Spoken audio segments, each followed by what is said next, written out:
Nightmare Chronicles: A Terrifying Encounter in a Forgotten Town. The chilling incident unfolded during the Christmas season of December 2008, casting its sinister shadow over a forgotten town in the heart of rural America. This bone-chilling tale can be divided into two haunting parts, each unveiling a nightmare that befell my roommate, Sarah, and myself. As I stepped foot into Sarah's house, a foreboding sense of unease gripped me tightly, as if unseen hands whispered warnings of impending doom. The frigid December air clawed at my skin, and I trudged through the wintry landscape, attending grueling winter courses to keep pace academically.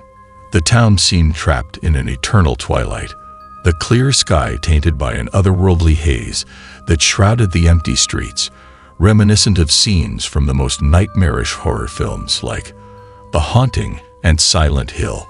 Every house and road appeared distorted, as if twisted by an otherworldly force, defying the laws of nature itself. It wasn't long before the house revealed its macabre secrets. Sarah, left alone during the day while I attended school, would regale me with tales of mysterious footsteps echoing through the empty house, as if the spirits of the deceased were clad in phantom slippers, treading through the veil of reality.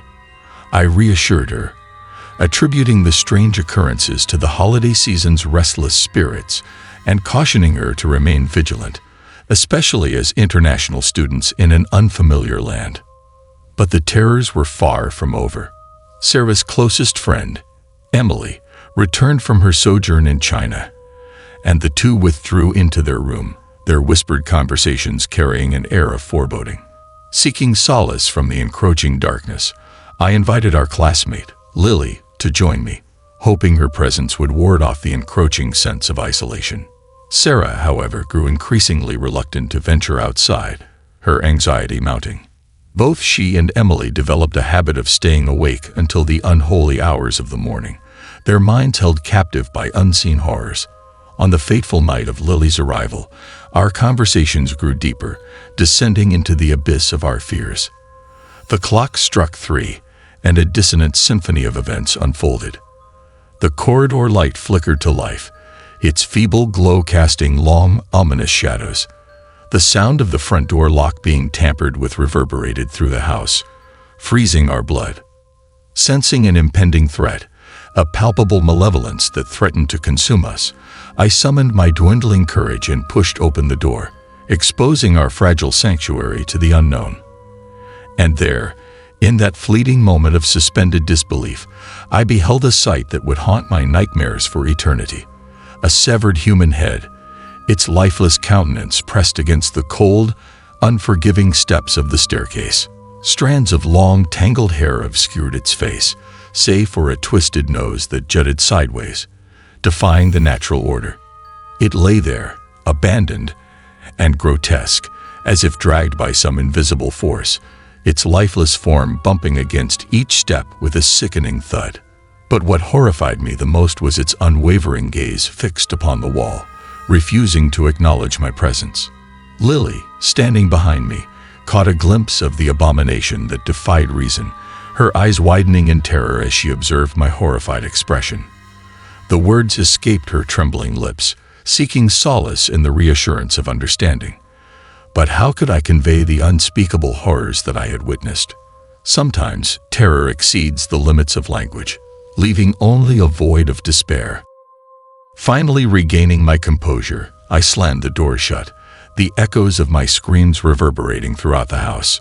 Sarah and Emily emerged from their room, their ashen faces a reflection of the nightmare we had just confronted. The once familiar house now felt tainted, its walls whispering secrets of an unholy past. Fear, like a festering wound, gnawed at our souls, refusing to relent.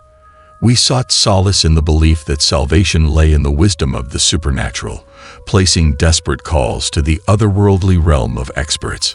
Seeking refuge from the looming terror that encroached upon our sanity, we sought the guidance of Professor Johnson, a renowned paranormal investigator.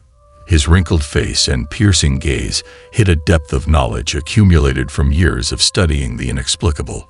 With solemn conviction, he prescribed a cleansing ritual, a last-ditch effort to cast out the malevolent forces that plagued us. Together, we ventured into the dark recesses of the house, clutching bundles of sage, invoking forgotten incantations to banish the shadows. The air grew heavy with anticipation as we traversed the haunted hallways, our senses heightened by the supernatural. As the smoke from the burning sage rose, intertwining with our prayers, an eerie calm settled upon the house. The malevolence that once suffocated us retreated, swallowed by the ethereal smoke. The darkness relinquished its grip, and the veil between the living and the dead thinned, allowing a sliver of hope to pierce through the nightmarish abyss. We found solace in the newfound serenity, a fragile sanctuary amidst the encroaching chaos. In the aftermath of our harrowing ordeal, the grip of fear began to loosen its hold. Our nights became less haunted, our encounters with the supernatural dwindling in frequency. As the winter semester drew to a close, we bid farewell to our temporary residence, leaving behind the ghosts of our past. The specters that once tormented us now served as a reminder of our resilience, an emblem of the darkness we had conquered. Through that spine-chilling journey, bonds were forged that transcended the realm of the living. Lily, Sarah, and I became inseparable, our shared trauma weaving a tapestry of friendship that would endure the test of time. We emerged from the depths of that haunting experience, forever changed, our perspectives altered by the chilling touch of the unknown.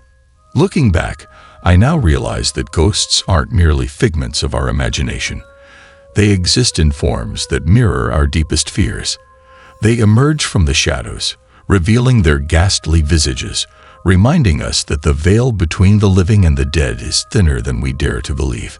And yet, as I stood face to face with the horrifying apparition that night, I discovered an unsettling truth. There is nothing to fear but fear itself. Ghosts may roam the ethereal plane, but it is our resilience, our defiance in the face of the unknown, that truly defines us. The nightmare may have left its indelible mark, but it also birthed a newfound strength within us. We ventured into the darkness, emerging with a flickering flame of courage that illuminated our path.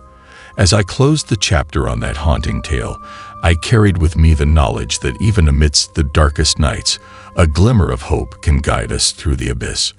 For in the heart of fear lies the seed of courage, waiting to bloom amidst the chaos.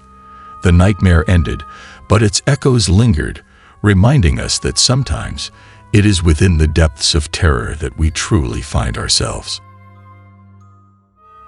Horror story, Whispering Shadows.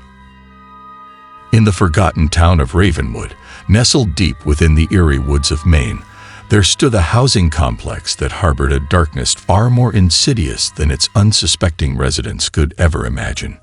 Greenview Estates, with its rows of affordable homes and meticulously manicured lawns, held a sinister secret within its walls, a secret that would consume the lives of those who dared to uncover it. Within the heart of this seemingly idyllic community, a graveyard lay forgotten, its ancient tombstones weathered by time and neglect.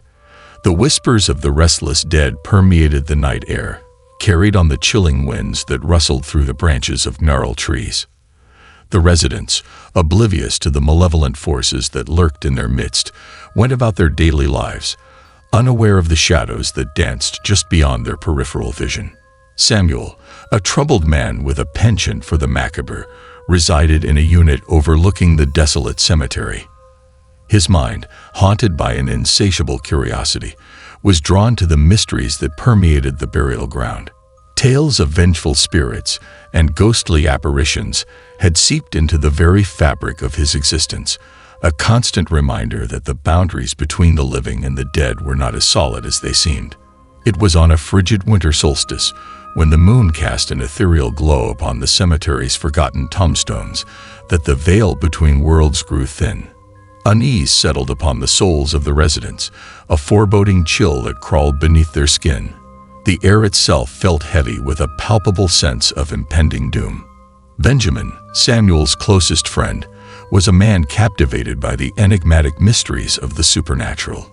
He, too, felt the allure of the graveyard's secrets calling to him on that fateful night. Ignoring the warning whispers that echoed in his mind, he stepped into the elevator, clutching the solitary black candle in his trembling hand. As the doors closed, sealing him inside, a suffocating darkness enveloped him, its weight pressing down on his chest. The elevator descended, its creaking cables echoing the pulse of Benjamin's pounding heart. Yet it defied all logic, making unscheduled stops on every floor, as if beckoned by an unseen force. Each time the doors opened, he caught fleeting glimpses of spectral figures, their ethereal forms drifting in and out of his vision. Their eyes, hollow and filled with longing, bore into his soul, as if searching for a connection to the world they had left behind. With each descent, a bone-chilling wind swept through the confined space, carrying with it the stench of decay and forgotten dreams. Benjamin's grip on the black candle tightened, its flickering flame offering him a feeble source of comfort against the encroaching darkness. Finally, the doors opened on his floor, revealing a figure shrouded in funeral garb, its presence suffused with an otherworldly aura. The phantom beckoned Benjamin with a skeletal hand, its voiceless plea resonating within the depths of his being. Fear and fascination waged war within him as he stood at the precipice of the unknown. In a moment of desperation, he thrust the candle forward, its feeble light casting grotesque shadows upon the ethereal figure. A tortured howl pierced the air, and with a surge of adrenaline, Benjamin fled from the elevator, the doors slamming shut behind him. News of Benjamin's encounter spread throughout Greenview Estates like wildfire, stoking the embers of fear within the hearts of its residents. Whispers of curses and malevolent spirits filled the hallways, suffusing the air with a tangible sense of dread. Desperate for answers, Samuel embarked on a treacherous journey to uncover the truth, to confront the darkness that plagued their once peaceful abode. As he delved deeper into the mysteries that shrouded Greenview Estates, Samuel unearthed a hidden history of tragic events and forgotten souls. The complex had been built upon a burial ground, disturbed and desecrated in the name of progress. The spirits, restless and vengeful, sought retribution for the desecration of their final resting place. With each revelation, Samuel's sanity teetered on the edge of madness, the line between reality and nightmare blurring into a chaotic tapestry of terror. The specters of the deceased followed his every move, their mournful whispers echoing through the corridors of his mind. He could no longer discern whether the horrors he witnessed were a figment of his imagination or a grim reality. In a final act of desperation, Samuel gathered the residents of Greenview Estates, their faces etched with a combination of fear and skepticism. He implored them to heed the warnings of the restless spirits, to recognize the folly of their ignorance. But his words fell upon deaf ears, drowned out by the cacophony of denial and disbelief. As night descended upon Greenview Estates, a tempestuous storm raged, unleashing a torrent of rain that washed away the facade of normalcy.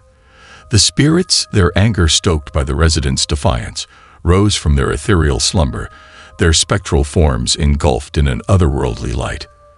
With a collective scream that shook the foundations of the complex, they exacted their revenge upon those who had trespassed upon their sacred ground. The once idyllic neighborhood was transformed into a nightmarish landscape, its streets now haunted by the tormented souls of the departed. The living and the dead collided in a battle for survival, their worlds intertwining in a maelstrom of horror and despair. The residents, trapped in a macabre dance of fate, fought desperately to escape the clutches of the vengeful spirits, their screams blending with the howling wind.